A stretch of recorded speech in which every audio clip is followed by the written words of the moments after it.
মা এই যে আমি পাপ করছি, পাপের মামি তুমি হবে না। তার মা বলছে রত্নাকর তোমাকে আমি 10 মাস 10 দিন গর্ভে ধারণ করেছিলাম, রোদ থেকে জোড়া করেছিলাম, জোড়া থেকে রোদ করেছিলাম। তোমাকে যদি আমি নিয়ে খেতে বসেছি, তুমি পায়খানা করে দিয়েছো, আমি সামনে রেখে খেয়েছি। আমি তোমার পাপের ভাগী হব না। রত্নাকর দস্যু কাঁদছে, বলছে আমার পাপের ভাগী কেউ হলো না, ভাগী কেউ হলো না, আমার পাপের ভাগী কেউ হলো না, পাপের ভাগী কেউ হলো না, ভগবান হলো না, পিতা হলো না, পাপের ভাগী কেউ হলো না,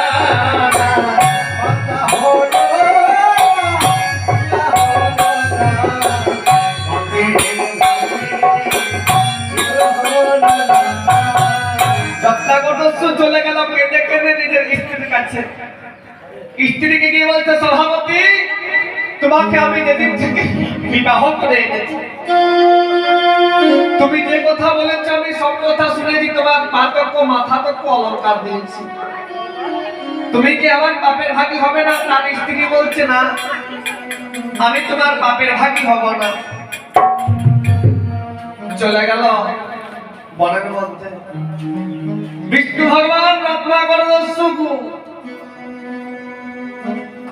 ওই নারদমুনিকে গিয়ে লতের মধ্যে খুলে দিল